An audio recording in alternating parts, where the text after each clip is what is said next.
그러므로 우리가 믿음으로 의롭다 하심을 받았으니 우리 주 예수 그리스도로 말미암아 하나님과 화평을 누리자. 또한 그로 말미암아 우리가 믿음으로 서 있는 이 은혜에 들어감을 얻었으며 하나님의 영광을 바라고 즐거워하니라. 다만 이뿐 아니라 우리가 환난 중에도 즐거워하나니 이는 환난은 인내를, 인내는 연단을, 연단은 소망을 이루는 줄 아미로다. 소망이 우리를 부끄럽게 하지 아니함은 우리에게 주신 성령으로 말미암아 하나님의 사랑이 우리 마음에 부은 바 되니. 아멘. 네, 감사합니다. 오늘은 참된 소망으로 살아가는 신앙이라는 제목으로 같이 말씀을 나누도록 하겠습니다. 날씨가 많이 매우 더운데 여름에는 여러분 무슨 낙으로 사십니까? 여름에는 평소에는요. 매일매일 똑같은 시간이 계속 반복되는데 무슨 낚시 있습니까? 아, 오늘 이런 낙으로 살아야지. 이런 희망으로 살아야지 하는 게 혹시 있으신가요? TV 보는 거? 아니 유튜브 이렇게 방송. 유튜브 진짜 많이 보시더라고요. 유튜브를 통해서 공부도 하고 배우기도 하고 여러 가지 즐기시는데 아니면 이제 주중에 열심히 일하고 이제 주말이 오는 것만 기다리시는 분들 그리고 또 한 해 동안 열심히 일하고 이제 휴가만을 학수고대하는 그런 분들도 있을 거고 예. 어떤 분들은 이제 자기가 좋아하는 가수 콘서트장 가서 되게 스트레스 푸는 걸 낙으로 생각하는 야구가 요즘 무지 인기거든요. 야구장이 매일 10,000원이라 엄청납니다 인기가. 예. 야구장에 스트레스 푸시는 분도 계시고 예. 또 극장 가서 영화 보는 게 또 낙이신 분도 계실 거고 다양하죠. 예. 뭐 크게 안 벗어날 것 같아요. 뭐 이런 특별한 뭐 대단한 걸 뭐 기대하고 바라지는 않으실 것 같고요. 학생들은 그렇죠. 학생들은 열심히 공부하는 이유가 예, 열심히 공부해서 좋은 대학 가고 좋은 직업, 좋은 꿈을 이루기 위해서 열심히 공부할 거고 또 열심히 연구하는 뭐 학자나 뭐 교수님들은 열심히 연구해서 내 연구 결과가 또 학문 발전에 공헌하길 바라면서 열심히 또 연구를 할 겁니다. 상황이 다른데 내가 좀 몸이 아프면 다른 걸 바라는 게 아니라 건강하기만을 바라고 좀만 건강해지면 좋겠다. 좀 더 내 몸이 좀 이게 활발했으면 좋겠다. 그런 또 꿈을 갖게 됩니다. 장사하시는 분들이 뭐가 희망이겠어요? 장사 잘 되기를 바라시고 사업하시는 분들은 사업이 좀 더 잘 되기를 바라시고 그게 대 희망이고 그런 것이 낚시일 겁니다. 근데 혹시 이런 게 아니라 이런 소박한 희망과 바람이 아니라 세상이 확 뒤집히길 원하시는 분이 계십니다. 아, 이 세상 더 이상 이대로는 안 돼. 어, 어. 이 생이 망하게 생겼으니까 확 뒤집혔으면 좋겠다. 혹시 그런 분들 간혹 있을 거예요. 예. 이 생은 망했다. 그렇게 말하시는 분도 계시는데 대부분은 이런 삶에서 벗어나지 않습니다. 특별한 게 있는 게 아니에요. 별반 삶이라는 게 다르지 않습니다. 그러면 예, 이런 질문이 자연스럽게 드는 거죠. 그런 소망과 바람들이 다 이루어지게 되면 나는 정말 더 이상 바랄 게 없을까? 만족할 게 없을까? 어떠신 것 같습니다. 네가 원하는 게 다 이루어져요.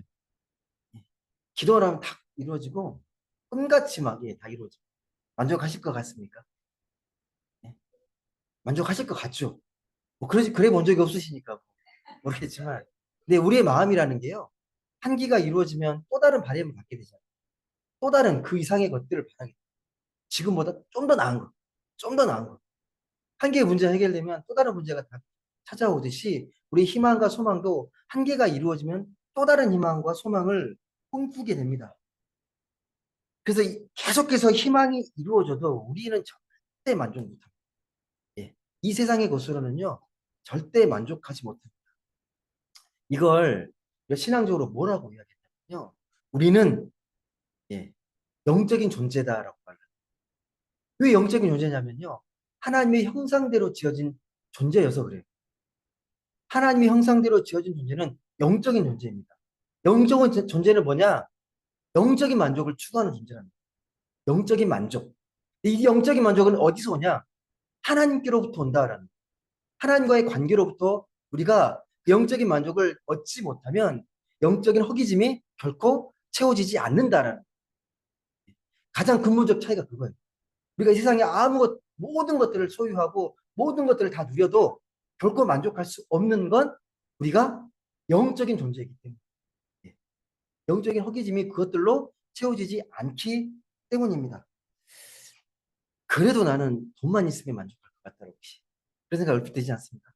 물질만 풍요로우면 그래도 잘 견딜 것 같은데 라고 혹시 생각하는 분 계십니까? 물질의 풍요로움으로? 만약에 여러분 중에 그런 실분 없겠지만요. 그렇게 여겨진다면 영적으로 뭔가 좀 이렇게 메말라가요. 영적으로 무뎌진 겁니다. 그만큼 무뎌진 겁니다. 우리 특별히 믿지 않은 사람들뿐만 아니라 믿는 사람들은 영적으로 무뎌지면 내 영혼에 무슨 문제가 있는지를 잘 생각하지 못합니다. 영적으로. 자꾸 다른 걸 찾게 되죠. 세상의 것들로 뭔가를 자꾸 채우고 내 정욕과 욕망을 잘 채우게 되면 만족할 거라고 착각을 합니다. 하지만 절대 그건 그렇게 되지 않습니다.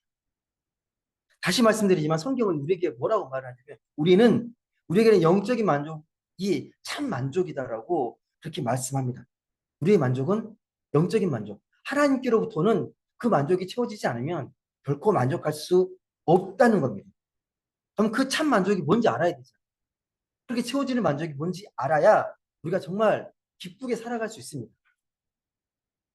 오늘 읽었던 말씀이 그런 말씀이거든요.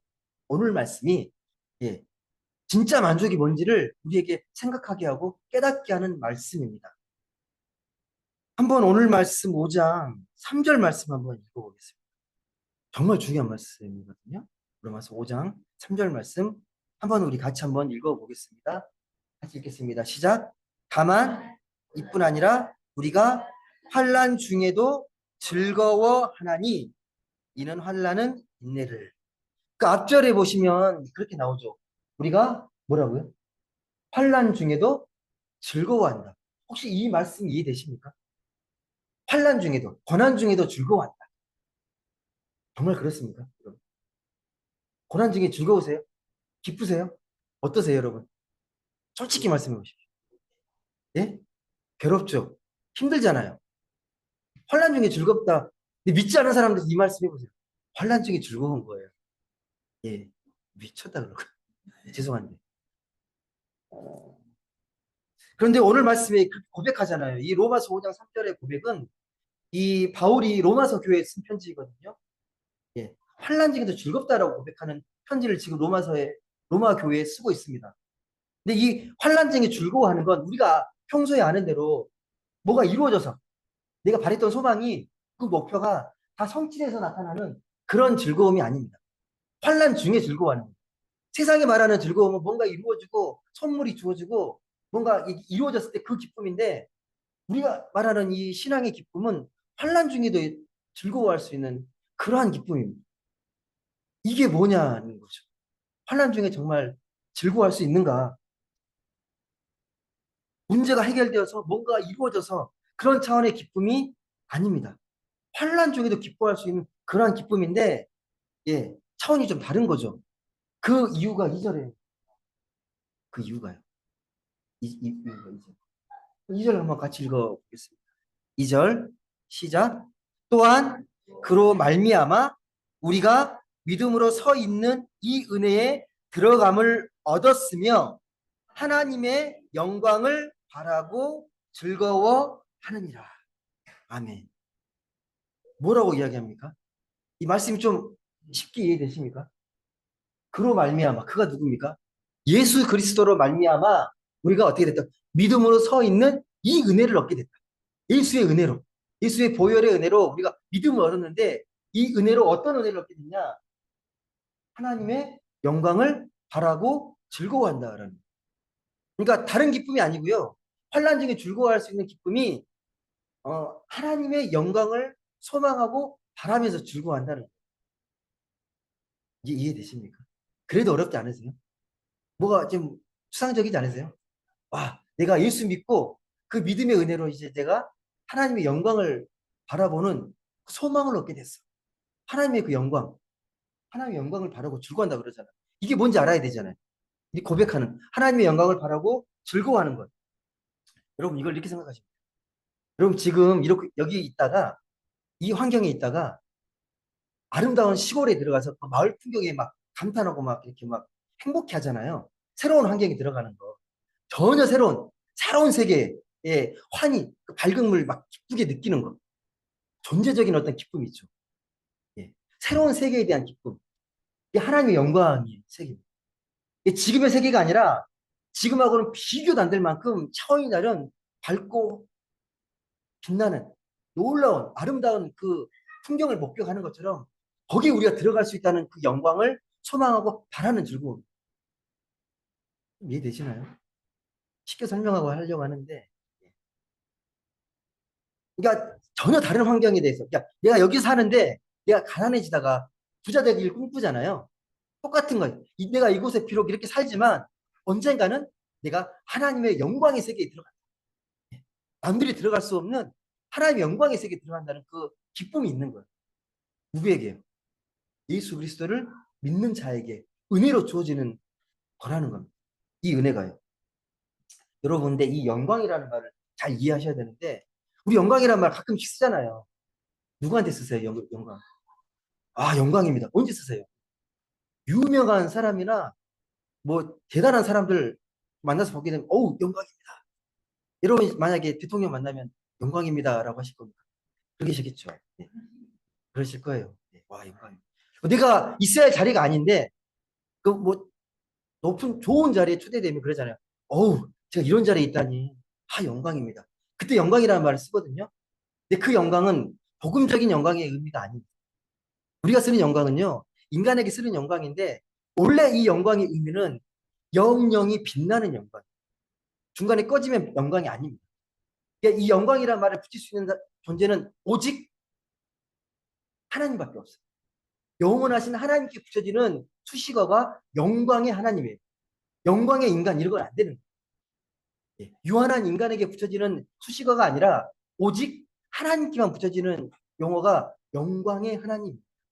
그러니까 성경에도 보고 여러 보면 영웅들이 많잖아요. 영광처럼 영광으로 빛나는 것 같은데 어느 순간 다 꺼지고 없잖아요. 영광이 사라지고 없습니다. 그걸 영광이라고 하지 않습니다. 영원히 빛나는 거예요. 영영이 빛나는 게 그분은 오직 한 분밖에 없습니다. 하나님밖에 없습니다. 유명 인기 연예인을 스타라고 하잖아요. 스타. 별. 반짝반짝 빛나니까 스타라고 하잖아요. 모든 사람들이 주목해주고 칭송하고 막 갈채를 보내고 수많은 인기의 그런 살다가 어느 순간 인기를 다 잃고 나락으로 떨어지는 걸 보시게 돼요. 그 스타의 생명은 인기인데 그런 주목받는 스포트라이트인데 그게 사라지면 아무것도 아닌 존재로 자기를 느끼고 자기감이 빠지잖아요. 그건 영광이 아니라고요. 아무리 그리 빛나도 그건 지나가는 영광이에요. 풀처럼 지나가는 영광. 그 말씀이 여러분 그 마태복음 6장에 예수님께서 영광에 대해서 이렇게 표현하면 영광을 정확히 이해하기 위해서 예수님께서 영광을 언급하십니다. 한번 찾아보실래요? 마태복음 6장 29절의 말씀.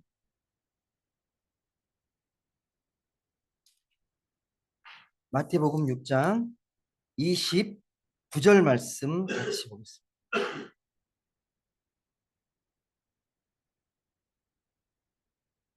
29절. 마태복음 6장 29절 한번 같이 읽어보겠습니다. 마태복음 6장 29절의 말씀입니다. 시작. 그러나 내가 너희에게 말하노니 솔로몬의 모든 영광으로도 입은 것이 이 꽃 하나만 갖지 못하였느니라. 잘 아시는 말씀이에요. 솔로몬처럼 부귀와 영화를 누린 사람이 없습니다. 온 인류에서 솔로몬만큼 인간이 이렇게 영광을 받을 수 있을까? 근데 그 솔로몬의 모든 영광으로도 뭐만 못하다고요? 꽃 한 송이만 못하다. 꽃보다 못하다는 말이거든요. 여러분 이게 잘 이해하셔야 되는데 솔로몬의 영광을 인정하는 게 아니라 인간에겐 영광이 없다는 말이에요. 풀처럼 지나간다는 말이에요. 솔로몬으로 상징되는 사람의 영광 자체를 부정하시는 거예요. 아무리 영광스럽게 보여도 금방 시드는 꽃만 못하다. 그러니까 사람에게는 영광이 없다는 말이에요.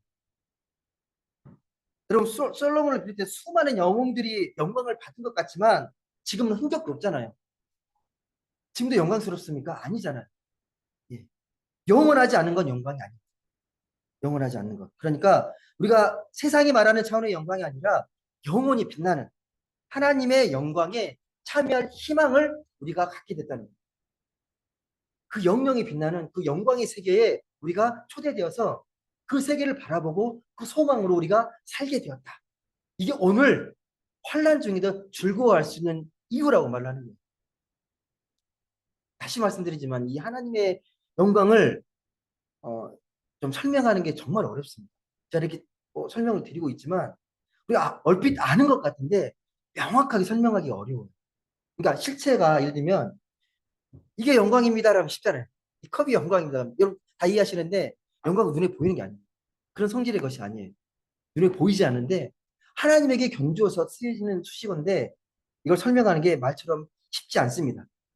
근데 다시 말씀드리지만 이 영광의 가장 중요한 건요. 하나님 외에는 그 어느 것도 영광스럽지 않다는 겁니다. 세상 어느 것도 영원하지 않기 때문에. 하나님 외에는 영원하지 않기 때문에 모든 것들은 영광스럽지 않습니다. 이걸 다시 말씀드려서 영원한 생명은 없어요. 모든 것들은 다 때가 있습니다. 다 죽음을 맞게 되고 언젠간 다 사라집니다. 근데 영영이 살아있는 영원한 생명의 존재는 하나님밖에 없습니다. 이 영광을 여러분 이해하실 때 죽음을 이겨내고 극복하고 넘어서는 게 영광이라고 여러분이 이해하시면 됩니다. 영광을 이해하실 때. 죽음의 차원을 넘어서는 영광. 이 영광스러운 하나님의 생명에 우리가 참여할 거란 희망. 그게 우리의 희망이고 환난 중에도 즐거워하고 기뻐할 수 있는 희망이 된다는 겁니다. 자, 이렇게 말씀드리니까 좀 희망이 생기십니까? 아, 그렇구나. 환난을 이겨낼 만한 소망이 생겼구나. 그렇게 느끼십니까, 여러분? 이 정도로 영광스러운 그 소망을 갖고 있는데 이 환난쯤이야. 이거야 뭐 다 이겨낼 수 있어. 그렇게 여겨지십니까? 여러분들 이게 진짜 소망이고 이게 진짜 희망인데요. 이걸 어떻게 생각하시면 되냐면 연주가가 세상에서 가장 멋진 무대에 서기 바로 직전 그걸 기대하는 심정. 예. 가장 멋진 무대를 쓴 연주가의 심정. 그게 우리 심정이 돼야 한다는 거예요. 이 땅에서 하나님의 영광스러운 무대에 올라서려는 그 순간에 그걸 소망하고 바라는 그 마음이 우리의 마음이 되어야 한다는 겁니다. 근데 안타까운 게 뭐냐면 이게 자꾸 여러분 마음속에 조금 이렇게 여전히 확 다가오지 않는 게 분명히 그런 영광의 세계에 우리가 소망을 갖고 살아가는데 현실이 고난이 있고 환난이 있고 고통이 있는 거예요. 이게 원래 이 영광하고 어울리지 않는 가장 예, 상황이 뭐냐면 고통과 고난의 상황이에요. 하나님의 영광의 세계에는 고난과 고통이 없습니다. 우리 현실의 세계에서는 여전히 환난이 있고 고난이 있습니다. 다시 말씀드리면 우리가 하나님의 영광의 세계에 참여할 희망을 갖고 살아가지만 우리가 발딛고 있는 현실은 여전히 환난이 있는 고난이 있는 세계예요. 우리는 그 경계선에 있는 거예요. 경계선상에서 마치 줄타기 하듯이 그렇게 환난을 하나님의 세계를 바라보지만 우리가 발딛고 있는 이 현실 속에서 그 가운데를 걸어가고 있는 그런 존재가 우리 믿는 사람들의 존재입니다. 여러분 그래서요 얼핏 이 신앙을 잘못 이해하게 되면 이 말씀을 잘못 이해하게 되면 아 그렇지 나는 하나님 영광의 세계에 참여할 사람이니까 이 세상은 중요하지 않아. 하나님의 세계로 훅 빠지게 되면 그 이상주의가 예, 예, 내세적인 이분법적인 신앙을 살아갈 수밖에 없는 거예요. 천국만 소망하고 이 땅을 무시하는 거죠. 반면에 너무 현실에 매몰되면 하나님의 영광이 너무 가려져. 예, 안 보여요. 그 사이를 균형 있게 잘 살아가는 겁니다.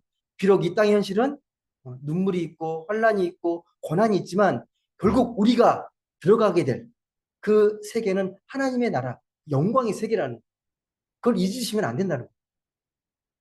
그래서 오늘 말씀에도 환란 중에 즐거워한다는 것은 그런 의미가 깔려 있습니다.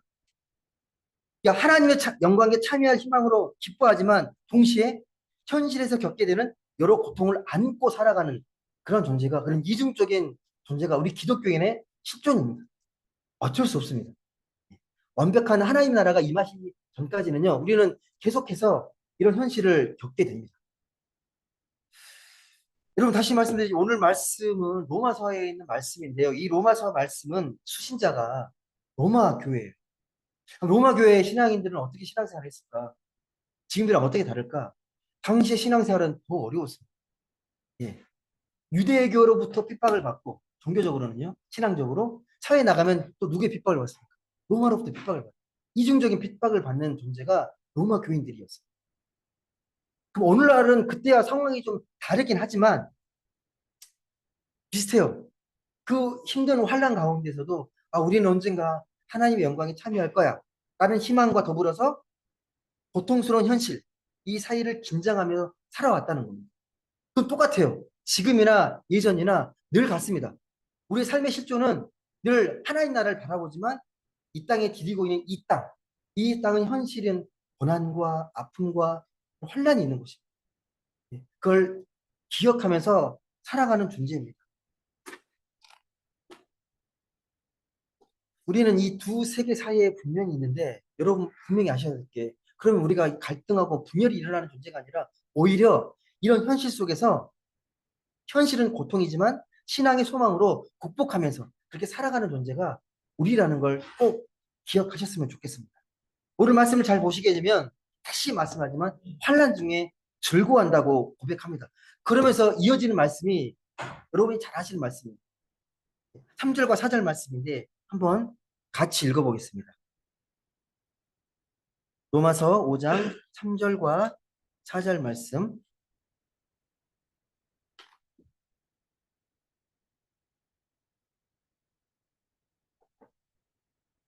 오장 3절과 4절 말씀 같이 읽어보겠습니다. 시작. 다만 이뿐 아니라 우리가 환난 중에도 즐거워하나니 이는 환난은 인내를, 인내는 연단을, 연단은 소망을 이루는 줄 알미로다. 아멘. 여러분, 환난이 결국 어떻게 된다는 거예요? 환난이 결국은 뭘 이룬다고요? 소망을 이룬다. 믿으십니까, 여러분? 환난은 소망을 이룬다. 과정이 있어요. 즐거워하는데 환난은 뭘 낳는다는 거예요? 인내는 연단을, 연단은 소망을 이룬다. 라는 말씀입니다. 다시 말씀드려, 이 말씀을 영적으로 바라보지 않으면 이해하기 정말 어려운 말씀. 이거예요. 고통이 고통이지 무슨 그게 소망이야 라고 말할 수 없는 거죠. 고통에서 무슨 소망이 나? 막말로 예를 들면 제가 몸이 너무 아픈데요. 몸이 아파서 막 힘들어하는데 누군가 막 이렇게 말을 하는 거죠. 고통은 소망을 이룬다. 힘내세요. 이러면 여러분 기분 차리시겠습니까? 쉽지 않잖아요. 예. 믿음이 좋으면 이런 현실적인 고통이 사라진다가 아니라 만약 그렇게 된다라면요. 이 우리의 믿음은 그런 진통제일 뿐밖에 안 돼요. 소망이 아니에요. 이 말씀을 오해해서 여러분이 아시는 그 마르크스라는 사회주의를 창시했던 막스가 이야기했던 게 그거잖아요. 종교는 아편이라고 말하잖아요. 그렇게 보는 거예요. 현실은 이렇게 막 괴로운데 예배만 드리면 막 살아나는 것 같고 막 그러니까 그건 아편이라고. 그건 뽕 맞은 거랑 똑같은 거라고 막 그렇게 얘기를 하거든요. 근데 잘못 이해한 겁니다. 예, 오늘 말씀처럼 단지 우리가 믿음이 좋고 신앙생활 잘하면 고통이 사라지는 게 아니에요.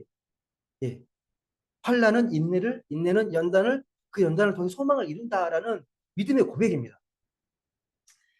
그러니까 우리가 신앙의 기본을 잃지 않고 바른 신앙을 살려고 몸부림치면 그 과정 속에서 어느 순간 소망을 붙들게 된다는 거예요. 예. 힘들고 어려운데 환난이 있는데 그래서 내가 신앙의 그런 기본을 놓지 않으려고 몸부림치다가 그다음 소망을 잡게 된다는 거예요. 그래도 하나님입니다. 참고 견디고 그렇게 연단되는 가운데서 하나님이 나와 함께 하시는구나. 소망을 부어주시는구나. 라고 깨닫는 겁니다. 여러분, 사람에 따라서 약간씩 다르긴 하겠지만요. 우리 믿는 사람들에게 현실의 고통이 결국 희망으로 이어진다는 건 분명한 사실이에요.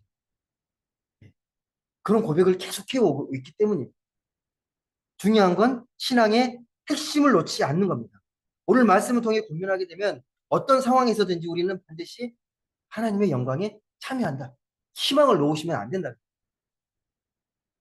근데 여러분 평소에 이게 별로 위력을 발휘하지 못합니다. 힘들고 어려울 때 이 말씀이 떠오르지 않아요. 왜 그럴까요? 평소에 이 하나님의 영광이 절실하게 생각되지 못합니다. 크게는 세 가지예요. 어, 첫 번째는 그래도 이건 정말 좋은 케이스인데 별 어려움이 없어요. 그러니까 걱정 없이 살기 때문에 하나님 영광까지 찾을 필요가 없는 거죠. 두 번째는 어려움이 오는데 감정적으로 처리하는 거예요. 감정적으로. 그 어려움이 올 때마다 감정적으로 처리. 세 번째는 보이지 않는 하나님의 영광보다 세상의 영광을 쫓는 거죠. 그걸 더 세상을 더 쫓아가고 보이지 않는 것보다 당장 보이는 세상 것이 좋아 보이기 때문에 세상의 영광을 쫓는 거죠. 여러분 그런 의미에서 하나님의 영광을 좀 다시 한번 깊이 생각해 보셔야 합니다. 여러분 만약에 여러분의 삶이 잘 풀리면 감사하시면 됩니다. 아, 내가 하나님의 영광에 참여하시기 전에 내가 이런 은혜를 베푸시는구나. 잘 받으시면 돼요. 근데 혹 사시다가 어려움이 있거나 고난이 생기게 되면 너무 걱정만 하지 마시고 아, 하나님이 이 세상에 대한 집착을 내려놓으라고 하시는 거구나. 하나님의 영광에 더 집중하라고 하는 거구나. 그렇게 복음적으로 생각하면서 성숙할 기회로 삼으셔야 합니다. 그 고난과 고통이 찾아왔을 때 이 말씀이 떠오르셔야 합니다. 힘들고 어려울 때. 환란 중에 즐거워했던 바울을 떠올리면서 예, 야, 내가 너무 세상에 내가 집착하고 있진 않았네. 세상에 집중하고 있진 않았네. 하나님께 더 집중하고 하나님의 영광에 참여할 내 소망을 너무 쉽게 잃어버리고 있지 않았나 생각해 보셔야 합니다. 그럴 수만 있다면 하나님이 생각지 못한 놀라운 방식으로 우리 삶을 이끌어 가십니다. 그럼 이런 질문이 또 자연스럽게 들죠. 이거 어떻게 알 수 있는 거예요?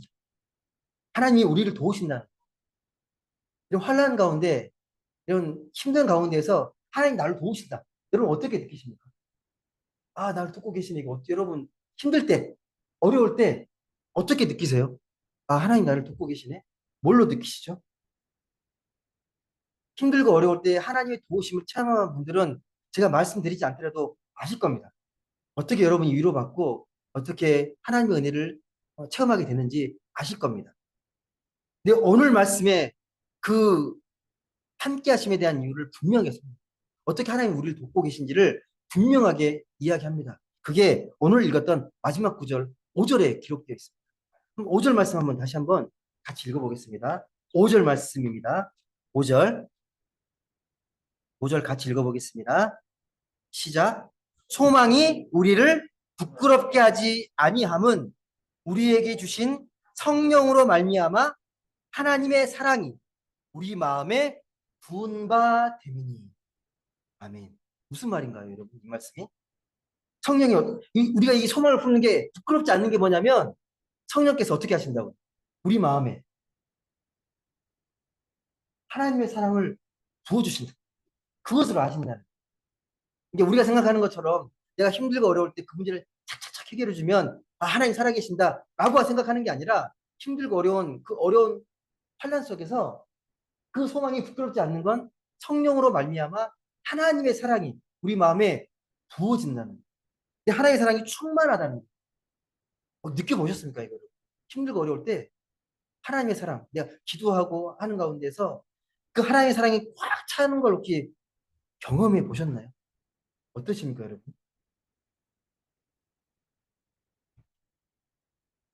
실제 경험을 하신 분도 있을 거고요. 경험하지 못했는데 경험했다고 착각하는 경우도 있어요. 잘못 이해하는 경우죠. 여하튼 간에 여러분 우리가 하나님의 사랑이 내 마음속에 부어졌는지를 분별할 수 있는 방법이 있습니다. 알려드릴까요 여러분? 아시죠? 제가 말씀드리지 않더라도 아, 내 안에 하나님의 사랑이 부어졌다. 알 수 있는 방법. 여러분 그게 뭔지 아십니까? 아실 거예요. 제가 말하면 아, 그럴 수도 있어요. 혹시 그게 뭔지 아십니까 여러분? 내 안에 평안이 찾아옵니다. 분명히 힘들고 어려운데 환란 가운데 있는데 그 하나님의 사랑이 부어짐으로 인해서 내 마음이 평안해지는 거예요. 경험해 보셔야. 분명 힘들고 어려운데 하나님의 그 사랑으로 인해서 내 마음이 평안해지는 거예요. 그게 하나님의 사랑을 받아들이는 증거입니다. 제가 한 말이 아니고요. 오늘 말씀 1절에 기록되어 있어요. 오늘 말씀 1절에. 한번 5장 1절 말씀 한번 보시겠습니까? 5장 1절. 첫 번째 구절 말씀입니다. 같이 읽어보겠습니다. 시작. 그러므로 우리가 믿음으로 의롭다 하심을 받았으니 우리 주 예수 그리스도로 말미암아 하나님과 화평을 누리자. 아멘. 여러분 뭐라고 했습니까? 그러니까 예수로 말미암아서 여러분이 화평을 누리는 거예요. 내 안에 사랑이 부어지면 평안이, 화평이 주어져요. 여러분 이거 믿으십니까, 여러분? 왜 아멘 안 하세요? 예, 정말입니다, 여러분. 제가 한 말이 아니고요. 내 안에 사랑이 부어졌다는 증거, 내 안에 평안이 찾아오는 거예요. 근데 이 하나님과 평안은 오늘 말씀에 분명히 기록되어 있습니다. 예수 그리스도로 말미암아서 다른 걸로 주어지는 게 아니라 예수를 잘 믿음으로, 쉽게 말하면 예수의 그 십자가 보혈을 우리가 믿고 의지함으로 이 평안이 찾아온다. 이것 여러분 오해하시면 안 돼요. 그러니까 우리가 우리의 공로나 어떤 행위로 구원받은 게 아니어서 오직 예수 믿음으로 우리가 구원받았잖아요. 이걸 너무 가볍게 여기시면 안 됩니다. 이게 보네퍼가 늘 강조했던 말이 그거예요. 이 값없이 주어진 은혜는 값비싼 은혜라는 거예요. 너무 쉽게 주어지니까 그 은혜에 대해서 너무 그 가치에 대해서 소홀히 여긴다는 거예요. 너무 값비싼 은혜예요. 우리는 쉽게 믿음으로 아멘하고 구원을 얻지만 예수께서 우리에게 그 은혜를 주시기 위해서 구원의 은혜를 주시기 위해서 걸어갔던 과정은요. 그리 간단한 게 아닙니다. 하나님 이 땅에 내려오셔야 돼요. 보좌를 버리고 내려오시고 인간의 몸을 입으시고 뭔가 고난과 고초를 겪으시고 십자가를 돌아가셔야 그걸 믿어야 우리가 구원받은 거예요. 믿는 건 쉬운데 그 과정은 녹록지 않습니다. 간단하지 않습니다. 여러분 지금 생각하면 그래요. 여러분 지금 예. 어렸을 때 학교만 갔다 오면 예, 배고프니까 늘 배가 고프잖아요. 엄마 밥 줘 그러면 밥이 뚝딱 나오잖아요. 쉬운 줄 알았습니다. 정말 밥이 나오는 게 금방 만들어서 막 주시니까 예, 해보니까 아닙니다. 예, 반찬 한 개 하는 것도 정말 어렵고 국 하나 끓인 것도 정말 시간과 정성이 많이 들어갑니다. 그냥 뚝딱뚝딱. 아 매일 또 된장찌개야 김치찌개 이게 아닌 거죠. 매일 먹는 게 그냥 주어지는 게 결코 아닙니다. 우리는 이런 불편을 할 수 있습니다. 내게 주어지는 은혜가 당연한 거죠. 그 출애굽할 때 이스라엘 백성이 애굽에 나와가지고 아무것도 없는 광야에 하나님께서 특별한 은혜를 주시잖아요. 어떤 은혜 주십니까? 매일 만나를 주시잖아요. 만나의 뜻 아시죠? 이게 뭐야라는 뜻이죠. 이게 뭐야가 만나예요. 뜻이. 이걸 주신 은혜를 감사하게 먹다가 어느 순간 어떻게 돼요? 지겹다고. 지겹다는 고백을 해요. 이것들을 싫어함이라는 말이에요. 딴 거 주라. 이런 것이니까 오늘 아침에 만나를 먹었어요. 점심 메뉴 뭐야? 만나. 저녁 메뉴 뭐야? 만나야. 물론 찍고 뭐 기름에 튀기고 볶고 먹지만 결국은 뭐예요? 결국은 만나잖아요. 만나. 지겨울 만도 하죠. 인간적으로. 근데 그 만나가 주어지는 건 간단한 게 아닙니다. 아무에게나 주어진 은혜가 아닌 당연한 은혜가 아니라는 주어진 그 은혜가요. 예수 그리스도를 믿는 그 은혜, 그 사랑도요. 우리가 당연하게 받아들이시지만 당연한 게 결코 아닙니다. 정말 귀한 은혜예요. 이 귀한 은혜를 우리가 잘 누리고 우리가 잘 평안하게 그걸 잘 받아야 합니다. 이걸 확실히 믿는 사람은 여러분 하나님의 사랑을 받는 사람들입니다. 혹 지금도 현실이 힘겹고 어렵게 느껴져도요. 여전히 나를 도우시는 하나님, 그 하나님이 함께 하신다는 걸 꼭 믿으셔야 합니다. 하나님의 영광에 참여한다는 희망을 안고 기쁘게 살아가는 게 우리에게 매우 중요합니다. 처음에 드린 질문 다시 드릴게요. 처음에 드렸던 질문 기억나십니까? 여러분 무슨 낙으로, 무슨 희망으로 사십니까? 뭐라고 고백하시고 싶습니까? 똑같이 고백하시겠습니까? 예? 뭐라고 고백해야 되겠습니까? 오늘 말씀의 결론으로 따지면 예. 하나님의 영광에 참여하는 희망으로 살겠습니다라는 고백. 하나님의 영광에 참여하겠습니다. 참여하는 희망으로 즐겁게 살아가겠습니다라는 고백입니다. 그렇게 하나님과 평화를 이루기 위해서 우리는 매 순간순간 하나님의 그 희망의 노래를 계속 불러야 합니다. 찬양하면서 하나님의 이름을 부르면서 그 날을 기대하면서 그 하나님의 기쁨의 찬양을 계속 불러야 합니다. 이 희망이 여러분을 결코 실망시키지 않을 겁니다. 예, 부디 이 말씀을 꼭 기억하셔서 내가 혹 현실이 힘들고 어렵고 고난 중에 있더라도 하나님 나와 함께 하시고 우리 언젠가 반드시 하나님의 영광의 세계에 참여한다. 그 힘을 굳게 붙잡고 이 삶을 승리하면서 견고하게 단단하게 살아가는 모든 분들 되시길 주의 이름으로 간절히 소망합니다. 기도하겠습니다.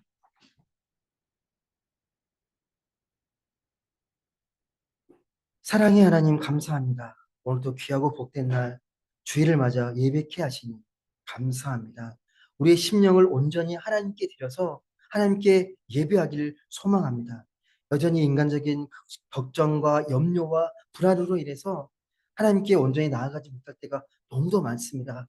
그럼에도 불구하고 우리를 여전히 동일하게 꾸준하게 한결같이 사랑해 주시는 그 하나님을 믿고 주님 앞에 나아갑니다. 오늘 말씀처럼 우리가 어떠한 순간에서도 우리가 어떤 환난 가운데서도 우리와 함께 하시는 하나님, 우리를 하나님의 영광의 세계에 초대하시는 그 하나님, 그 세계를 함께 누리고 맛볼 것을 기대하며 살아가는 우리 모두에게 하나님 놀라우신 은혜를, 그런 믿음을 부어 주옵소서.